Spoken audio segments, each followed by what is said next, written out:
Olá, bem-vindas a mais um Deus Ouve Elas. Eu sou a Jéssica Machado. Eu sou a Lana Carvalho. Eu, Luzane Winter. E eu, a Cat Lopes. E nesse episódio a gente vai, como a gente mencionou no último, falar sobre a oração de Ana. Let's go? Let's go. Uma coisinha que eu anotei, para pensar um pouco sobre esse episódio, é que quando a gente fala sobre oração, na Bíblia a gente tem vários exemplos. Ana é um deles. Mas eu gostaria de ressaltar que a gente também pode ter, os nossos exemplos aqui, Tipo, eu tenho as meninas aqui também, que também são exemplos para mim. Nós temos a Rosane. Gente, obrigada pela menina. Eu até me senti mais jovem agora. E a gente aprende com as experiências dos outros. Mas, assim, eu acho que a minha oração pessoal, para quem está ouvindo, como também para as meninas, é que nós possamos viver nossas próprias experiências de oração. Como a gente já comentou em alguns episódios passados, e no último também sobre ter os nossos altares, que nós possamos criar nossos próprios altares e revisitá-los quando o momento pedir. Eu confesso que é difícil, ter essa vida de oração, então a minha oração não é só para vocês que nos ouvem, mas é para mim também. A gente vai falar sobre a oração de Ana, mas antes, como é sempre bom lembrar, conheça nossas redes sociais, estamos no Facebook, no Instagram, no site pandiario.org, onde você, caso você esteja ouvindo no streaming e tenha um dia que o seu streaming não funcione, vai para o site, que você também pode ouvir por lá, e no YouTube. Meninas, o que vocês acham sobre Ana? Uma oração arrebatadora, eu diria. Acho que é interessante a gente trazer o contexto de Ana, né? Sim. Que quem está nos ouvindo aí, às vezes, não conhece, então a gente vai fazer assim, um resumão de Ana. Ana, ela era uma das esposas de Eucana, né? Ela é citada justamente por conta dessa oração, né? Que é tão importante. Uma vez por ano, Eucana, com a sua família, a caravana, iam até Siló para cultuar, iam ao templo. E a Bíblia conta, né, que nessa trajetória, a Penina, ela aproveitava para atormentar, né? A Bíblia cita isso, atormentar Ana. Então, eu vejo Ana dentro de um cenário assim muito angustiante, porque a Bíblia também nos conta que ela era uma esposa muito amada. Então, mas ela não tinha filhos. Então, num contexto cultural da época, onde a mulher ela precisava gerar, né? Eu tenho filho primogênito, né? Tinha todas essas questões, o quanto Ana deveria se sentir, apesar de ser amada, mas não completa. E as outras, entre elas a Penina, o quanto atormentava ela por conta disso, né? Você é amada, mas eu tenho filhos. Então, eu vejo um cenário angustiante, eu vejo um cenário onde ela não tinha uma felicidade plena, onde Ana era confrontada o tempo todo. E é interessante, porque a Bíblia também nos conta que Ana e Eucana, eles tinham esse conhecimento de Deus, eles adoravam a Deus, eles já tinham essa consciência de buscar em Deus as respostas, de buscar a Deus, de adorar a Deus. Então, aqui a gente ainda consegue olhar alguém que adora o Deus único, né, como era chamado, e que a resposta não vinha. Então, esse Deus, acho que ele não te escuta, mas a gente sabe, sim, que Deus ouve elas.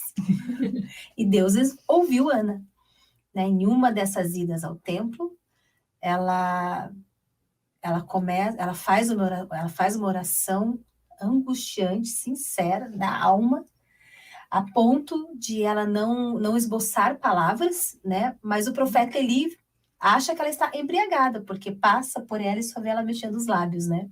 Fala assim, volta para casa, mulher, e pare com esse vinho. Não é bom esse vinho. O vinho novo é melhor.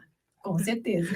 E ela disse, não é por conta do vinho, né? Então, ela conta para ele a angústia do coração dela, e ele diz assim, pode ir.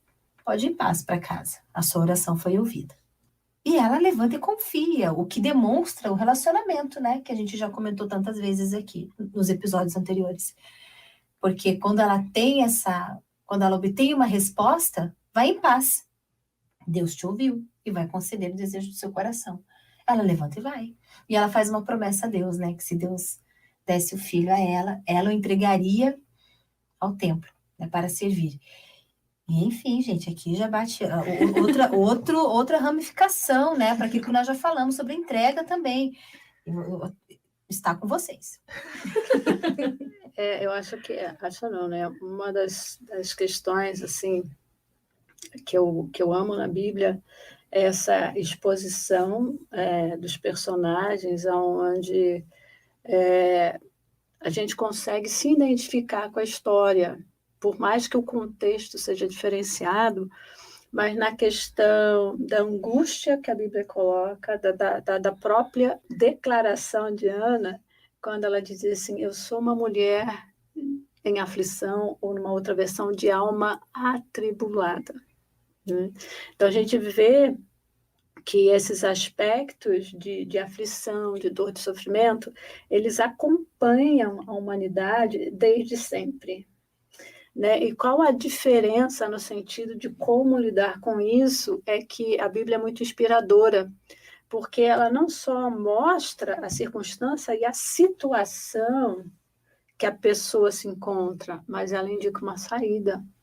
E isso é fantástico. E eu acredito também nesse exemplo que a gente está trazendo, nesse bate-papo de hoje, de perceber, dentro desse contexto que já foi citado, o aspecto da rivalidade dentro do lar, né? O quanto, numa cultura onde o papel principal da mulher era ser esposa e mãe, não cabia mais assim, outro papel, e pensar que culturalmente toda a valorização dessa mulher vinha a partir dessa condição realmente de gerar. Hoje, a história é outra, mas se você pensar nessa cultura, que era assim que a mulher acabava obtendo a sua valorização, a sua posição na sociedade, né? Existe uma série de implicações do porquê disso. Se ela era rotulada como estéril,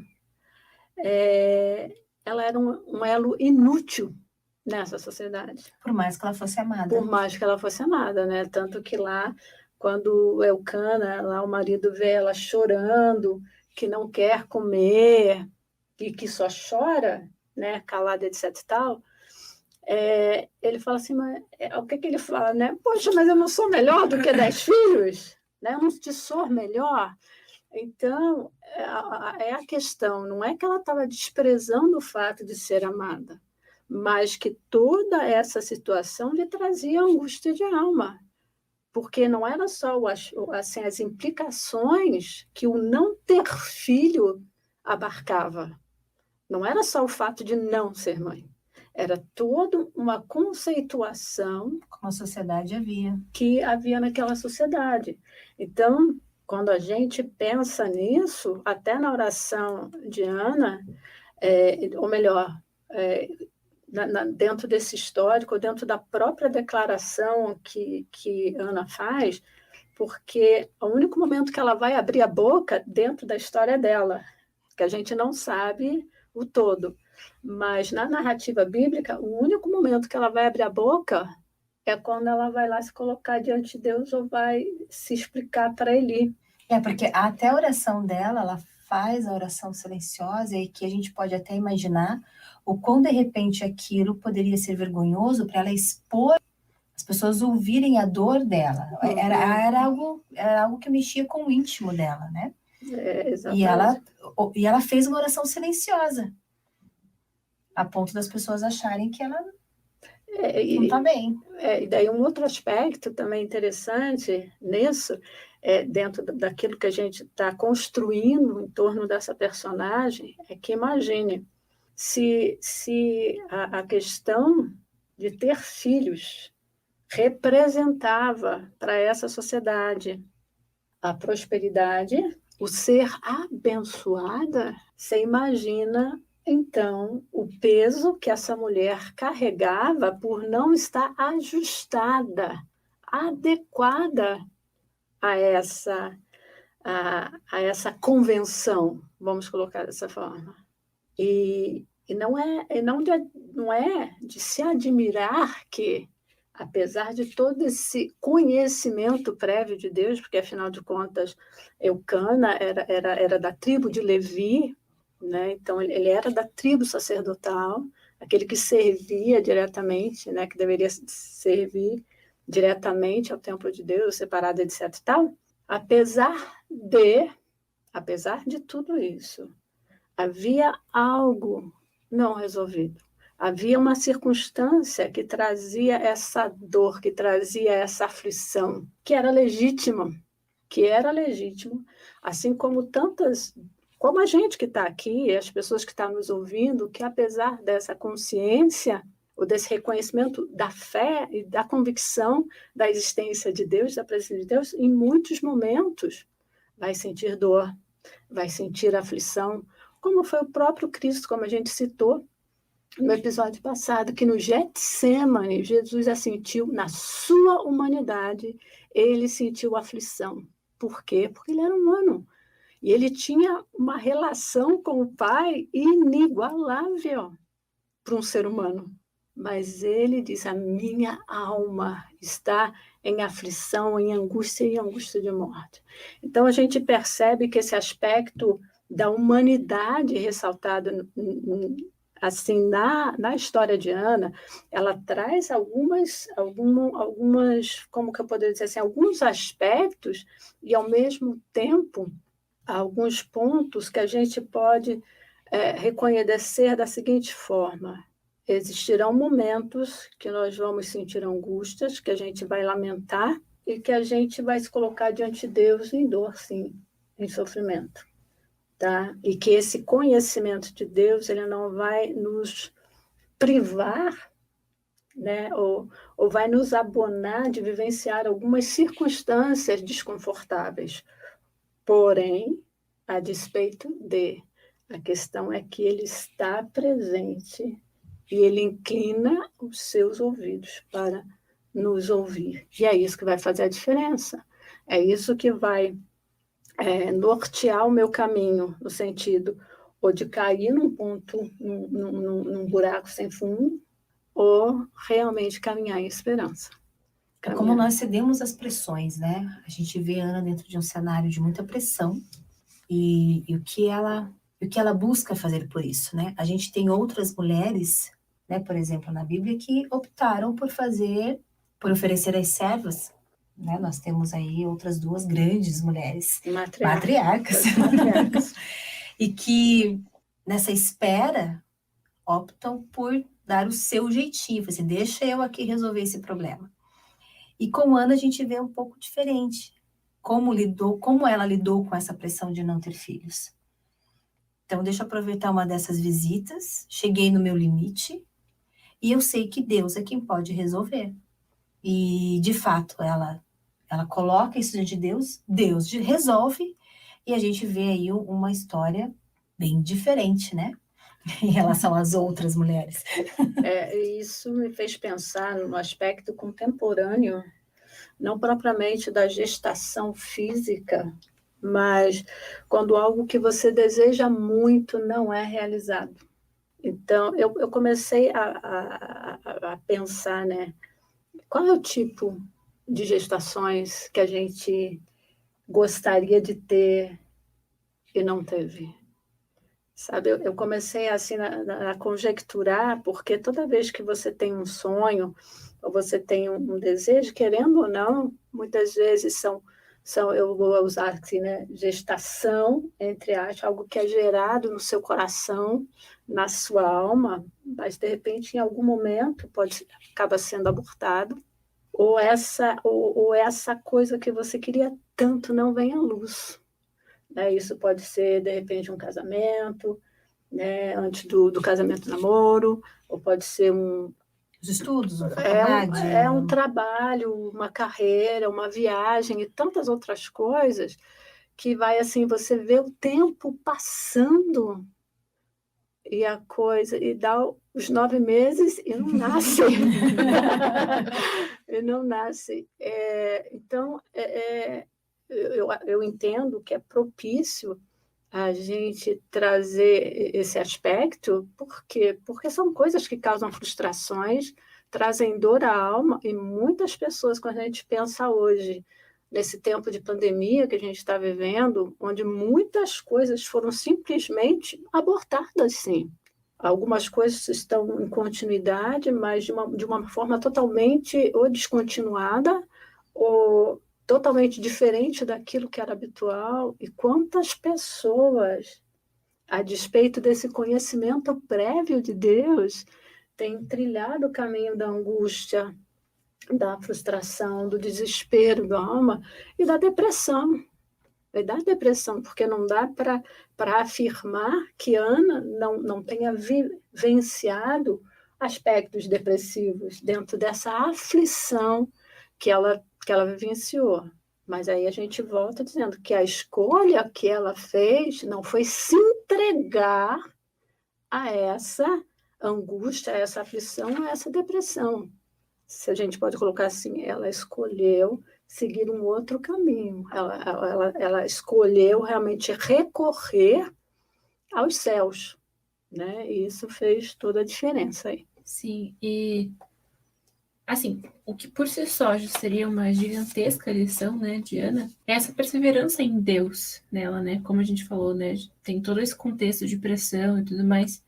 Eu acho que até o próprio contexto cultural da época, né? Não era um bom momento do povo, né? O povo não estava ali rendido e servindo a Deus como em outras épocas. E poderia acontecer o mesmo caso de Jó, por exemplo, né? Dos amigos, dos familiares, dos próximos, ele falar, por que você está servindo esse Deus? Né? Olha, Deus não te deu filhos. Ainda mais como, né, a Lu falou, né? A mulher que não tinha filhos não era considerada abençoada. E mais até do que isso, né? Era muito considerado como um castigo de Deus não ter filhos. Então, acho que né, se a gente parasse aqui, né, parasse nesse tópico, já ia ser uma grande lição. Porque mesmo em tudo isso, mesmo nessa pressão, mesmo até sem o apoio do marido, né? Porque por mais que ele amasse muito bem aquilo, ele fala, mas eu não sou suficiente que 10, é mais suficiente que 10 filhos. No sentido de ele também não perseverou com ela em oração, em Deus, nessa busca para, né, que fosse realizada e tudo mais. Ela estava só, né? Sozinha, assim, mesmo o marido nesse quesito, e num contexto que o povo não servia a Deus, e que não ter filhos era considerado um castigo, e mesmo assim ela confiou em Deus. Ela, né, na dor, no sofrimento, mas ela estava entregue a Deus. E, né, e nesse contexto que a gente vive hoje, né, como a Lu falou, de pandemia, de tudo mais, de tantas dores, pessoas que perderam muitas pessoas, né, pessoas que, né, como a gente falou, até o próprio aborto, ou de várias outras questões, ou até problemas, entre aspas, menores, que não nos afetam tanto, mas que por coisas pequenas a gente larga Deus. Por coisas pequenas a gente não acha mais que Ele está com a gente, que Ele não cuida, que Ele não ama. E essa perseverança de Ana em Deus, mesmo no sofrimento e nessa pressão e nesse julgamento extremo, numa cultura totalmente sem Deus, ela continua, né? Isso é bem marcante para mim na história da Ana. E além das pressões, né, tipo, né, de Penina e do próprio contexto, ela foi mal compreendida, né? Até no momento da sua oração, tipo, você tá lá se derramando, orando e, tipo, vem e me atravessa, tipo... A gente chama de bêbada. Né? Então, tem essa questão de não ter sido compreendida, né? Isso é uma lição que o próprio Samuel aprenderá mais tarde, quando ele vai ungir Davi. Porque ele, como o referencial dele era Saul, né, aquele que se destacava, né, no meio do povo, né, e coisa e tal, ele vai com esse referencial, quando Deus fala para ele ungir um novo rei, né, e daí passa um, passa dois, e aí chega, e Deus fala, não é esse, não é esse. Aí ele chega, mas não tem mais ninguém lá. Tem umzinho lá, tem umzinho lá. Um pitiquito. Tem umzinho lá, mas manda chamar. E Deus revela, então, que era Davi, que realmente estava para...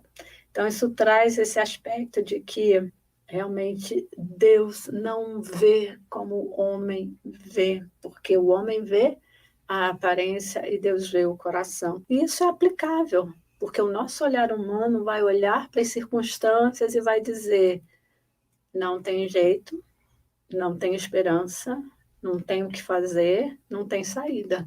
Se nós permanecermos nesse plano humano, nessas mensagens que a gente vai se agarrar, porque é isso que o mundo está dizendo para a gente, não tem jeito. Mas quando a gente olha com a esperança, né, e a gente vê isso em Ana, que Eli olhou segundo a natureza humana, ela está embriagada.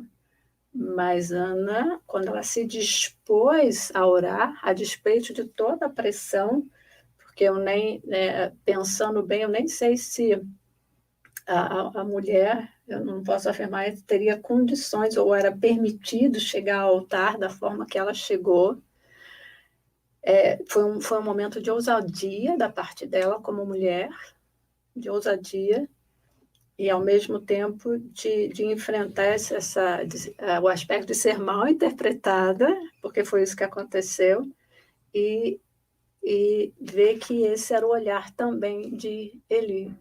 Que, pensa bem, ano após ano essa família se chegava. Eli sabia que ela não tinha filhos. E provavelmente toda vez que ela chegava, ela não chegava sorrindo. E ele faz essa interpretação, essa coisa de não ser entendida. A gente tem dois aspectos aí. O próprio marido não a entendeu, porque ele falou assim: não, eu sou suficiente para você, que negócio é esse? Você não tem o direito, não tem por que ficar assim. E o próprio ele falou assim: se você está assim, só pode ser pecado, né? Só pode ser pecado, não tem outra coisa. E ela conviver ou lidar com isso até de uma maneira confessional e dizer: não é nada disso, não me tenha como uma pessoa sem caráter, ou então como uma outra versão vai fazer como filha de Belial, como filha de alguém perverso. Eu sou uma pessoa de alma atribulada, de aflição, e eu estou aqui se derramando diante do Deus que eu creio que realmente pode me ajudar. Aqui a gente tem vários cenários, né, de aplicação. Nós podemos falar sobre o quanto o nosso olhar de julgamento para as outras pessoas diz muito sobre nós, né? A gente julga de acordo com aquilo que a gente acredita e não oferecemos ajuda. E Ana aqui, ela nos ensina muito sobre humildade em relação a isso, porque a gente não encontra, nós não encontramos na Bíblia ela sendo ríspida com Penina, você não encontra nenhum relato dela sendo ríspida com Eli, mas em todas as ações a resposta dela é uma resposta de humildade, uma resposta de mansidão, é uma resposta de: você está me entendendo errado, não é assim. E quando a gente traz isso para nós, nem sempre a nossa resposta é isso, porque a gente já se coloca no âmbito de injustiçada. Olha como eu estou, ninguém me compreende, nem meu marido me compreende. E olha que eu sou amada por ele. Então, a gente somos a vítima, somos a injustiçada, e isso abre muitas brechas para que as nossas atitudes não reflitam aquilo que Jesus nos ensina. E quando a gente olha para Ana e vê essa humildade, e vê, apesar da dor, a gente consegue enxergar ali nas entrelinhas mansidão. E talvez, acho que essa aflição dela era algo tão grande que ela falou assim: não vou nem discutir, você não vai me entender, eu vou falar para quem me entende. E eu acho que esse se derramar dela no templo, né, já que esse era o contexto, né, você encontra Deus lá no templo, e ainda bem que o véu foi rasgado, né? E ali ela consegue se abrir, né? Com Eli, ela fala assim: não é isso. E vem a resposta imediata de Deus. E eu vejo aí, de repente, Deus até honrando o todo de Ana. Porque já contemplava as atitudes, já contemplava o coração, já contemplava o quão sincera ela estava sendo. Ela era em todos os aspectos. E só complementando essa fala, né? Para dar oportunidade para os colegas. Assim, ela, assim, a confiança dela era tão grande que ela entregou a Deus antes mesmo de ter aquilo que ela mais desejava. Então, quando você pensa que ela estava ali clamando por um filho, né, devido a um coisa, mas fala assim, mas ele será teu. E é interessante você perceber que antes mesmo desse pedido, desse desejo ser realizado, ela já o tinha entregado totalmente a Deus. Então, ela estava ali por ela, mas estava por ele e para ele. Então, você vê essa condição. Tem muitas pessoas que acham assim, não, Ana estava barganhando. Ela não estava barganhando. Ana não estava barganhando com Deus. Se você me der isso, eu te dou aquilo. De jeito, mas primeiro, Deus nem atenderia, porque Deus não é Deus de barganha. Nós, né, ele não vai trocar nada conosco. O que nós podemos dar a Deus, se ele já é tudo e tem tudo? Mas esse aspecto de que ela não estava fazendo uma barganha com Deus, ela estava abrindo o coração dela e colocando aquilo que o Senhor me der é teu. Para mim, isso reflete muito a descrição de fé de Hebreus 11:1, né? Tipo, a fé é a garantia do que se espera e a prova do que não se vê. Tipo, ela ainda não tinha essa resposta, ela já estava realmente entregando a Deus. E ela creu antes de tudo, né? Aquela questão do o ver para crer, mas aqui é o contrário, né? Ela creu para depois ver tudo aquilo. E ali no capítulo 2, no versículo 1, diz: meu coração se alegra no Senhor, o Senhor me fortaleceu. E essa foi a oração de Ana depois dela ter Samuel. Então, assim, ela, né, como a Lu falou, ela entregou para o Senhor. E mesmo depois de Samuel ter nascido, a alegria dela não estava no filho, né? Ela não colocou Samuel como um ídolo na vida dela. Tipo, eu queria tanto, Deus me deu, e agora eu vou, né, como foi feito com Benjamim, assim, eu vou proteger ao máximo e é intocável. Não, ela, né, entregou para Deus como ela já tinha feito, mesmo, né, na oração dela. Ela realmente agiu com a entrega e ela orou. Meu coração se alegra no Senhor. Então, isso também é um exemplo fantástico de como nada a gente pode colocar, né, no lugar de Deus. E como é possível a gente receber aquilo que o nosso coração deseja, né? Desde que seja alinhado com o propósito de Deus. E ainda assim ter Deus em primeiro lugar, né? Por mais que tenha essa fraqueza na nossa humanidade de sempre buscar colocar algo em primeiro lugar que não seja Deus. Vai suprir o lugar de Deus no sentido de suprir as nossas necessidades. Mas Ana, mesmo tendo aquilo que ela mais queria, ela se alegrou no Senhor. Não, mas uma coisa que eu acho que me chama a atenção na história é que fala, né? Depois que ela orou, seu semblante já não era mais triste. Sim. Né? Então, Sim. tipo, para mim, quando eu li essa parte e pensei, né, para mim, Deus falou assim: quando a gente ora com confiança, a gente abre espaço para alegria no nosso coração. Então, é o passo de fé de que realmente a gente sabe, né, que Deus, os planos dele são maiores e melhores que os nossos. A gente tende a querer burlar o sistema, mas a gente sabe disso e é com essa fé que vai se transformando a aflição em alegria. Seja aí o ponto do descanso, né? Que para muitos é uma utopia, mas a oração com confiança, ela nos traz esse descanso. Nos tira o peso da alma. E eu acho que mais do que tudo isso, assim, também é a questão do próprio testemunho, né? Porque se Ana não fosse estéril e tivesse lá seus filhos e tal, ela provavelmente não iria passar por tudo isso que ela passou de aprendizado, né? E a gente tem essa história hoje, né, como referência, como exemplo para nós. Tem uma influenciadora que eu gosto, que eu sigo, que ela diz que gerar um testemunho dói. E quando eu vi essa frase, eu falei, me marcou demais, assim, porque né, como a gente falou no episódio anterior, de Deus está na dor, mas a dor também faz parte do processo, faz parte do propósito. A Jéssica que não gosta de processo. Foi Pois mal. é. Faz parte do processo. Mas Faz ela parte. gosta do processo da vida. É, E o processo da vida envolve processos de dor e Sim. sofrimento. E eu acho que isso vale para a vida, assim, né?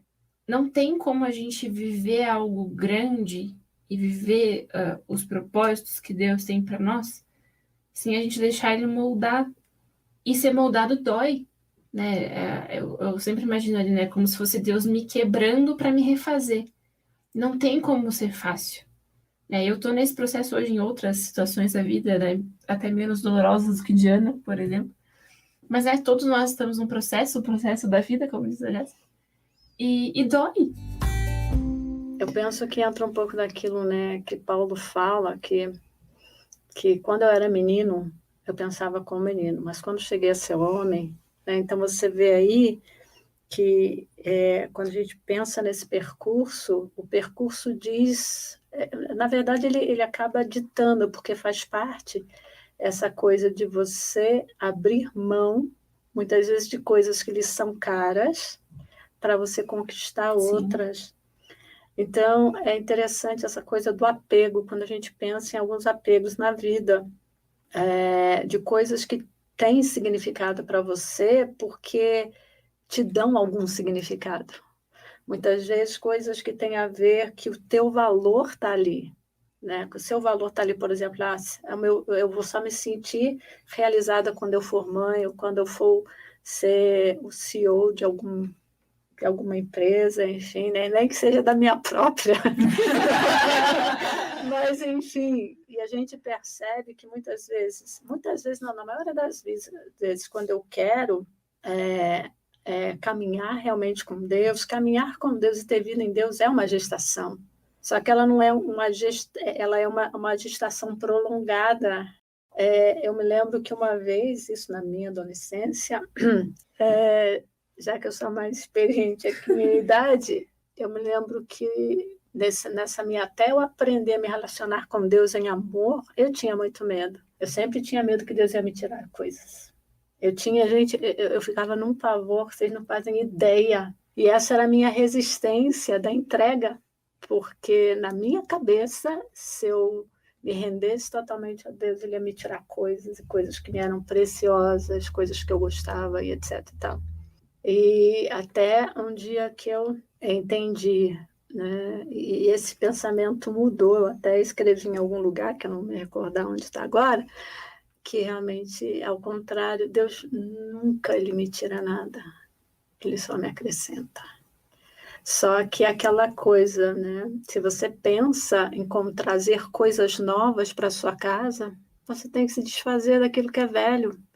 Porque senão o que vai acontecer? Você pode ter muitas coisas, mas não vai usufruir de um ambiente confortável, nem tampouco da qualidade de vida, porque você vai estar tão entulhado dentro de casa, com tudo que você quer, que você não vai nem conseguir se movimentar. Então, eu aprendi esse aspecto, essa caminhada, que se eu vou, ou seja, se eu quero colocar alguma coisa nova, eu tenho que me desfazer do que é velho, principalmente de coisas que não servem mais. Gente, se a gente for honesto, eu estou dizendo por mim, quanta coisa, por isso que muitas vezes nessas campanhas que acontece de agasalho, enfim, isso é só um exemplo, uma analogia, durante o inverno, fala assim, aquilo que você não usa há mais de 2 anos, doe. Mas aí a gente vai lá e começa a lembrar das histórias. Não, isso aqui. Aquele apego emocional. Exatamente, a questão do apego emocional. Então, quando a gente pensa nessa novidade de vida em Deus, de caminhar em Deus, realmente é uma gestação. É uma gestação onde você vai sendo transformado, né? Onde as coisas vão sendo multiplicadas e vai se formando.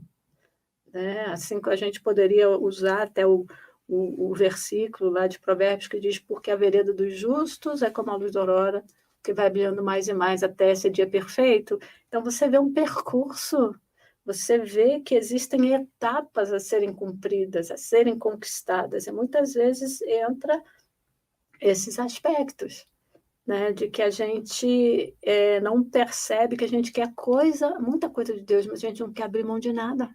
A gente não quer abrir mão de nada. E quando a gente volta para a questão de Ana, onde ela entrega, porque essa alegria no Senhor, como a Jéssica citou, que quando ela terminou de fazer essa oração, que ela entregou a sua angústia, não sei se ela tinha feito isso antes, mas se ano após ano estava acontecendo, e dessa vez ela tomou uma atitude radical, e isso fez toda a diferença. E aí a alegria no Senhor passou a força dela, passou a ser a força dela, porque ela não sabia, ela confiava, mas não sabia se seria atendida. Veio a confirmação de Eli, a bênção de Eli, mas até que a coisa se cumprisse, ainda era uma espera. Mas o fato dela ter se derramado, né, e o que aconteceu?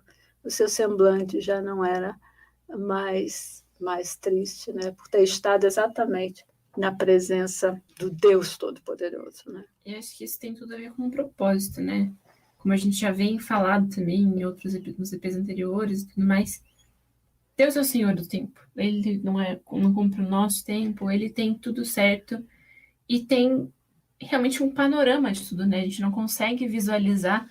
Hoje a gente consegue visualizar a história de Ana, porque, né, tá na Bíblia, já foi há muitos e muitos anos. Mas aqui no versículo 6 do primeiro capítulo, diz, na NVI, é bem essa versão, que diz, porque o Senhor a tinha deixado estéril.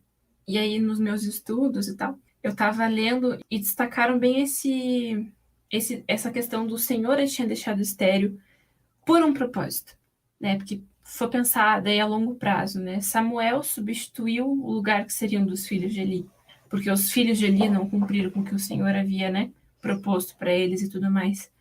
Então, talvez se Ana tivesse tido os filhos antes, tivesse tido Samuel antes, não iria encaixar com aquele tempo ali, né? E, então, Deus tem todo esse panorama já planejado, programado, e tudo é perfeito, é bom, é agradável. E acho que ele junta tudo, né? As coisas aconteceram no tempo devido para que a história se cumprisse conforme deveria ser, né, de acordo com o que Deus planejou. E Deus ainda aproveitou e usou a história de Ana, né, o testemunho de Ana, toda essa questão que a gente falou, né, das dores e tudo mais. A dor faz os altares. A dor traz os altares, de lembrar daquilo que a gente passou, mas que Deus esteve conosco. E isso é muito forte, né? Porque essa entrega de Ana não gerou apenas o que ela queria, né? Não abençoou apenas a vida dela. Abençoou toda uma nação. Porque Deus poderia ter feito de outras formas, vai saber. Mas Ana se entregou. Ana foi entregue. Ela foi com dedicação total a Deus. Ela se alegrou no Senhor. Ela dedicou Samuel para o Senhor. E Deus abençoou a vida dela, mas também abençoou uma nação inteira através disso. E isso, como disse a Luzane num dos EPs anteriores, é mind-blowing, né? Tipo, explode a mente. É uma coisa assim que eu acho que vale a pena ressaltar também, esse aspecto de que Deus ele vê onde nós não vemos, porque a gente só vê o aqui e agora. Mas em Deus a gente pode ter uma perspectiva de futuro, né? Sendo Deus quem Ele é. E quando a gente olha para a Bíblia, como Deus Deus não tem o tempo, nós é quem temos, né, para viver. Quando Ele deixa a Bíblia, ele realmente ele está indicando o caminho. Ele está deixando os nortes para você caminhar, né? Ou seja, você não caiu nesse mundo de paraquedas, seja qual for a tua história, seja qual a circunstância que envolveram a tua história, ninguém está aqui por acaso, né? Então, quando você se volta para a Bíblia, a Bíblia responde. A Bíblia responde os nossos questionamentos em relação de quem é Deus, como caminhar com Ele, como crescer em comunhão, em relacionamento com Ele.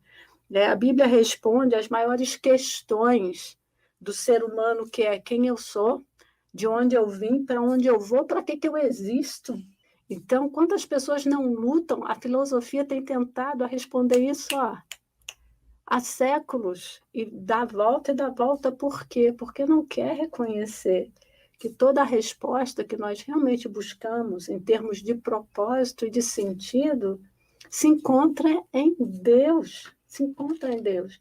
E quando a gente vai vendo essas narrativas que nos são deixadas como exemplos, né, essas narrativas bíblicas, você consegue ver exatamente esse direcionamento da parte de Deus. Daquilo, ou seja, aconteceu com Ana, ela, ok, um contexto totalmente diferenciado, mas acontece com a gente hoje. Acontece com a gente hoje. Quando a gente está com essa tribulação de alma, quando a gente está com aflição de alma, para quem a gente corre?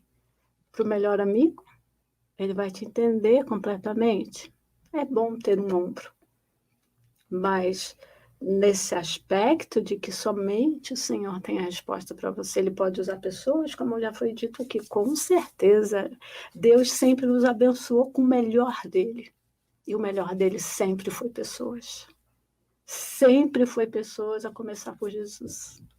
Ele sempre te dá o melhor para trazer essas respostas, para trazer direção e etc e tal, né? Então eu fico tão fascinada com isso, sabe? Quando eu posso olhar para a Bíblia e ver que realmente ela está falando para mim e ao mesmo tempo de mim. A gente se enxerga na Bíblia. Eu acho que às vezes as pessoas olham para os exemplos que Cristo nos deixou e acham que aquilo nunca será alcançado e já arruma uma desculpa, né? Não, é que eu era filho de Deus. Só que a Bíblia nos dá outros exemplos de outras pessoas como nós, que elas tiveram atitudes diferentes. Eu acho tão interessante isso que a Bíblia nos traz, porque ela nos mostra os dois exemplos. O que fazer e o que não fazer. O que dá certo e o que não dá certo. E a resposta é sempre a mesma. O que dá certo é buscar a Deus acima de todas as coisas. E o que nós enxergamos em tantos cenários que nos são apresentados é essa impaciência, essa vontade de resolver as coisas do jeito próprio, do próprio jeito. E não esperar a resposta de Deus. E Ana, ela nos mostra isso. Deixa eu aguardar a resposta de Deus. Ela vai ao templo, ora, Eli já traz essa resposta.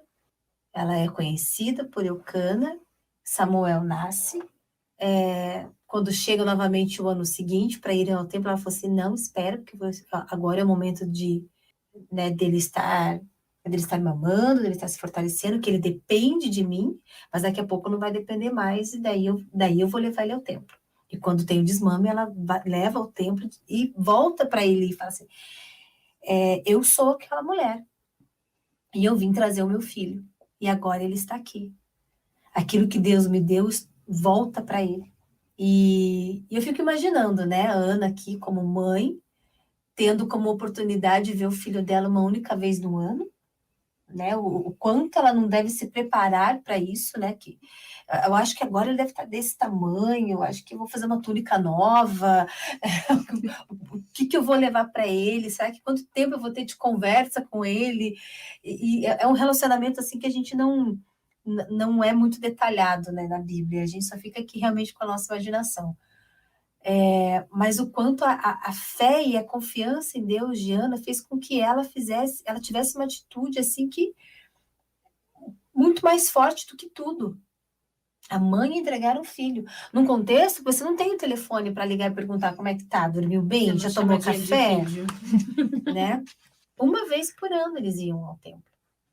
E eu vejo assim Deus em toda essa onisciência e essa onipotência, já sabendo desse coração voltado para Deus de Ana, sincero de Ana, de Senhor, eu sei quem Tu és, eu sei o que o Senhor pode fazer por mim, e se o Senhor fizer, o que mais eu poderei fazer a não ser entregar o meu filho? Essa bênção não é para mim, né? Eu acho que só o fato de ela ter sido contemplada, né, novamente voltando para aquele contexto cultural, né, onde a mulher ela é tida como abençoada a partir do momento que gerasse filhos, ela falou assim, agora como ela diz na sua oração, né, agora eu já tenho resposta àqueles que falavam mal de mim.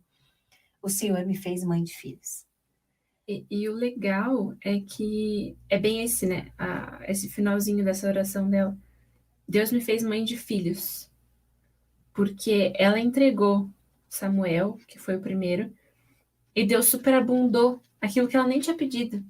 Eu acho que, né, eu vendo assim de fora, né, fico assim, Deus honrou esse coração de mãe que ela já tinha mesmo antes de ser mãe. E mesmo ela pedindo só um, e ela entregando esse um, né, no final ali, na metade do capítulo 2, que é o final da história de Ana, conta que ela teve outros filhos e filhas, né? E como Deus, né, a gente não, como a gente já falou, que a gente não pode tratar a oração como barganha, né? Vai, Ana orou para ter, entregou para ter mais, né? Entregou Samuel para ter outros. Isso provavelmente nem Acho passou que ela pela nem cabeça. passava. Nem passou. Imaginou. Então, como Deus cuida mesmo do que, entre aspas, não é necessário, né? Tipo assim, ele já tinha suprido aquele desejo que ela teve. Mas com tanto amor, com tanto cuidado, com tanta honra, assim, creio eu, né? De dar a oportunidade dela vivenciar a maternidade, né? Porque como a Cat falou, ela ia uma vez no ano para ver Samuel. Mas ela pôde ter mais filhos e vivenciar aquilo que ela tanto sonhava no dia a dia, né? Em todos os dias, não só com Samuel, né? Então eu acho isso muito lindo também. Ana nos deixa aí vários exemplos, né? De humildade, de confiança em Deus, de um coração puro, de saber como lidar com aquela pressão, de saber, né, para onde olhar, né, para onde vinha o socorro dela.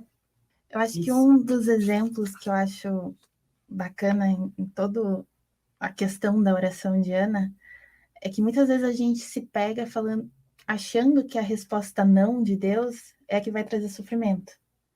Mas não necessariamente a resposta do sim, ela vem fácil. Toda a história da Ana foi sofrida até ela receber o sim. Então, nem sempre o sim é fácil. Às vezes a gente fica naquela que o não é o que vai me prejudicar, esquecendo, obviamente, que Deus sabe de todas as coisas.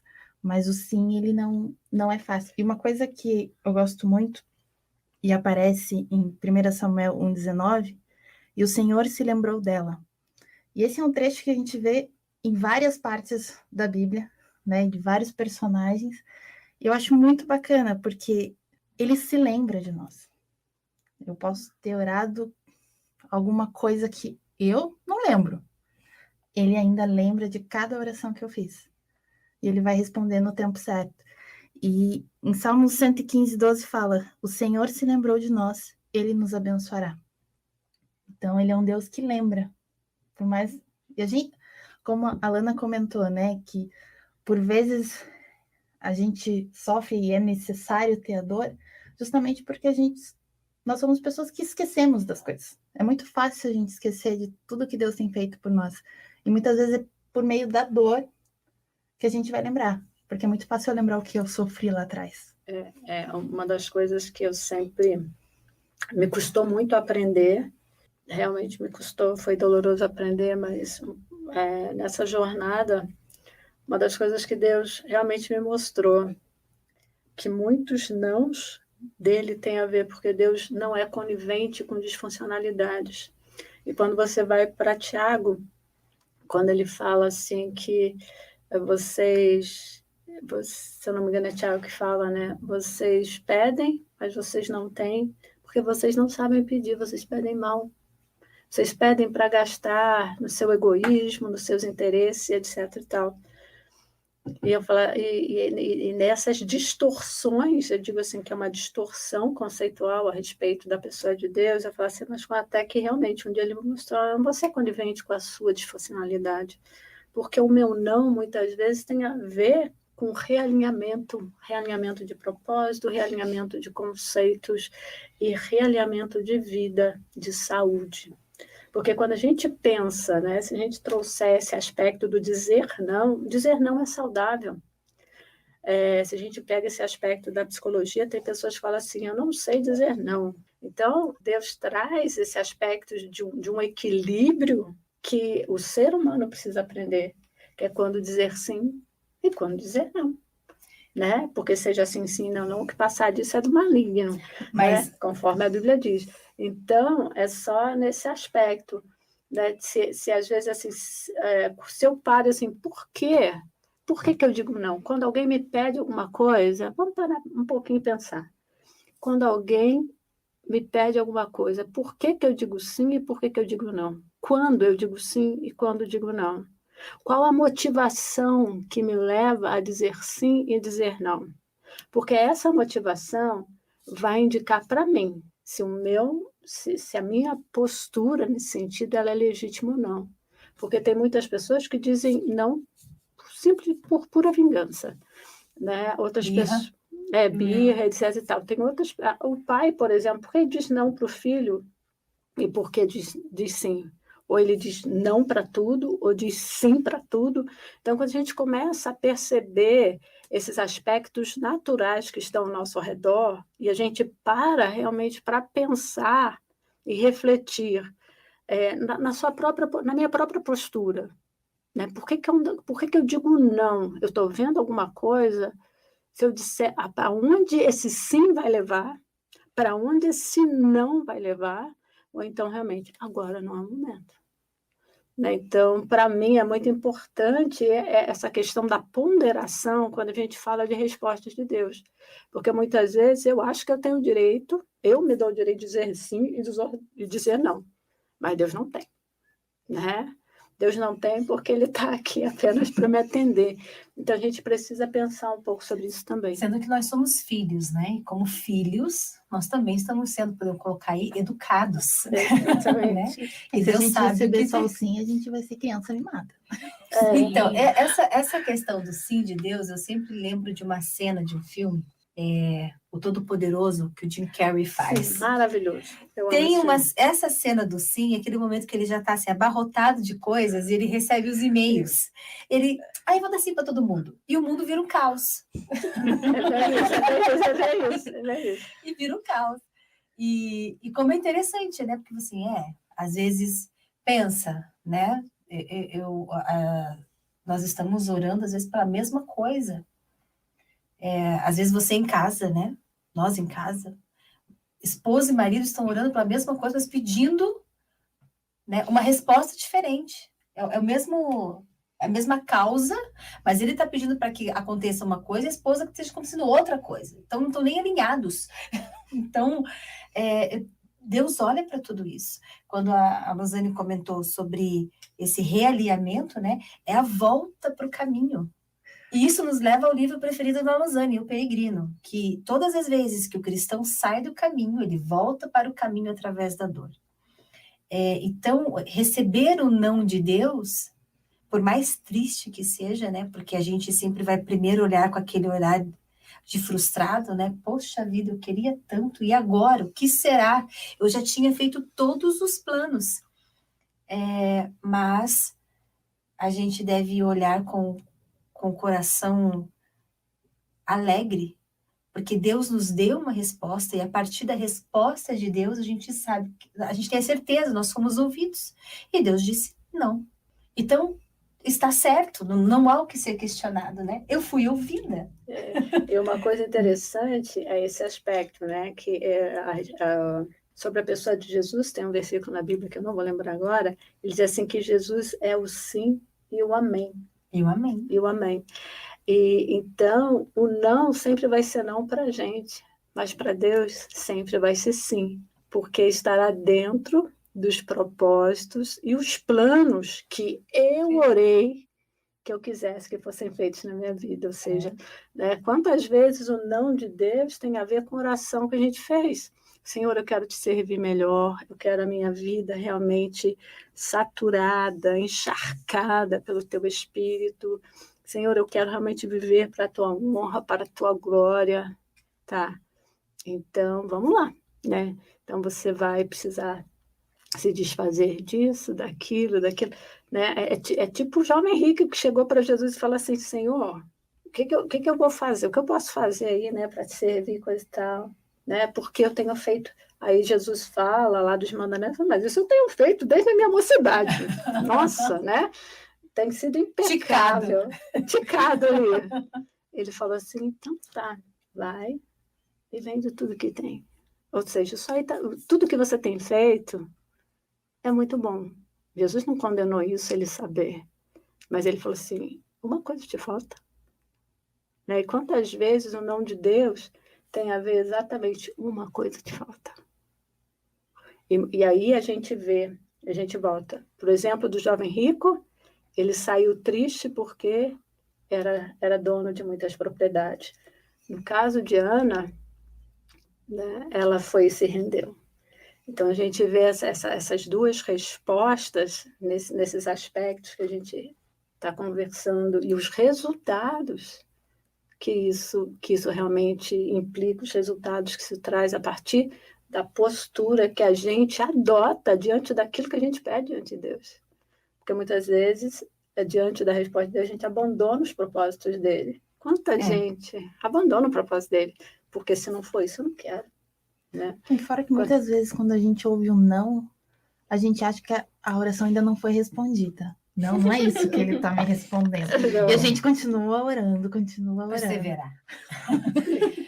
É interessante, porque a gente pode perceber esse nosso comportamento toda vez que nós somos confrontados com uma resposta que a gente não quer, seja ela um sim ou não, um espere. Então, de fato, a gente não está sendo sinceros como Ana foi. Ana, ela chega ao templo e se derrama. Eli poderia passar por ela e falar, olha, Deus disse que não. Eu acho que a sinceridade dela e ela conhecer a Deus, eu acho que a atitude dela ia ser parecida com a de Davi. Então tá bom, chacoalhar, Deus me respondeu, não, tá bom, beleza. Enxuga as lágrimas, joinha. Não assim, né? Mas...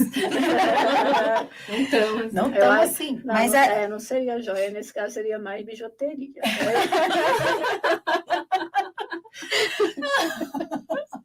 Eu acho que sempre que nós somos confrontados com uma resposta diferente da que nós queríamos, a gente tem esse tipo de atitude. Então, não é tão a ver com a resposta de Deus, mas o quanto eu estou disposto a obedecer a Deus. E isso nós vemos em Ana. Deus deu um sim para ela, mas poderia ter dito não. Mas eu creio que dentro do quanto a Bíblia revela sobre Ana, que se a resposta fosse não, a postura dela não iria mudar diante de Deus. Ela ia continuar confiando em Deus. Ela ia assim, tá bom, Senhor, isso não é para mim, vou voltar, vou continuar amando meu marido, ser uma mulher amada. Tá bom. O que o Senhor quer que eu faça? Né? Então, qual é o teu propósito para mim? Eu acho que ela ia, então, começar a dialogar com outras coisas sobre Deus. E nós, E aqui volta algo que nós comentamos lá no início, sobre o quão culturalmente nós somos mimados em relação a Deus. Nós temos tudo. Nós vivemos num país livre, nós adoramos, a gente crê, a gente não crê, a gente faz, desfaz. E isso ainda não nos implicou nenhuma restrição em relação a Deus, a buscar a Deus. Então a gente vive de boa, tá tudo bem. Agora, se a gente pega outros países com uma outra cultura de perseguição, que precisa buscar a Deus escondido, que não pode ter uma Bíblia, que não pode nem falar sobre Deus, eu acho que isso também mudaria a nossa perspectiva de Deus, até de como buscar a Ele. E a gente precisa refletir um pouco mais, né? Por que nós buscamos a Deus? A gente percebe em Ana que não era só eu ter o filho, né? Não era, Senhor, eu clamo a Ti porque eu quero ter um filho. Não era só isso. É porque ele era a única fonte de esperança dela.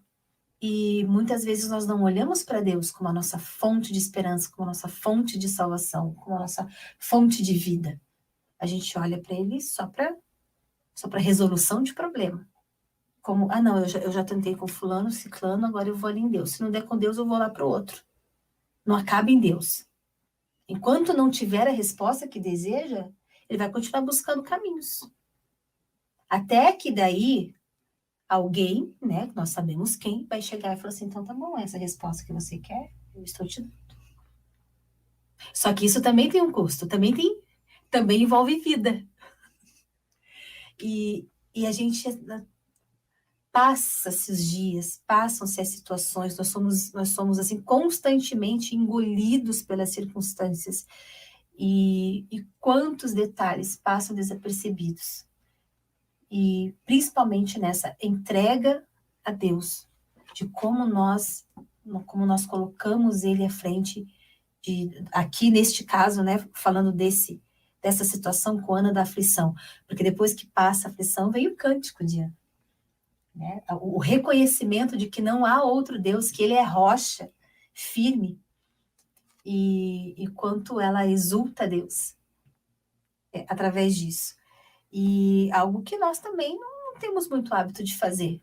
O quanto nós não voltamos para agradecer a Deus. Como os 10 leprosos que voltam, e a gente acha que Deus tem essa obrigação em responder aquilo que nós queremos. E a gente precisa estar atento, sensíveis à voz do Espírito Santo, a essa resposta de Deus, para que a gente não fique batendo em diversas portas além de Deus. É aquela coisa, né? Às vezes a gente usa a oração como 2 recursos. Pedir e agradecer, e a gente mal agradece. Né? A gente só fica realmente no pedir. Antes da gente terminar, se me permitirem, Vai, Luciane. eu gostaria de fazer um merchan aqui sobre um livro chamado, um dos livros da Alice Matthew, que é A Mulher que Deus Usa, e ela traz assim uma abordagem a respeito de Ana muito, muito interessante. Então fica aqui o nosso convite, se você quer saber um pouco mais, não só sobre a Ana, mas sobre outras mulheres, nesse caso do Velho Testamento, né, que é a mulher que Deus usa.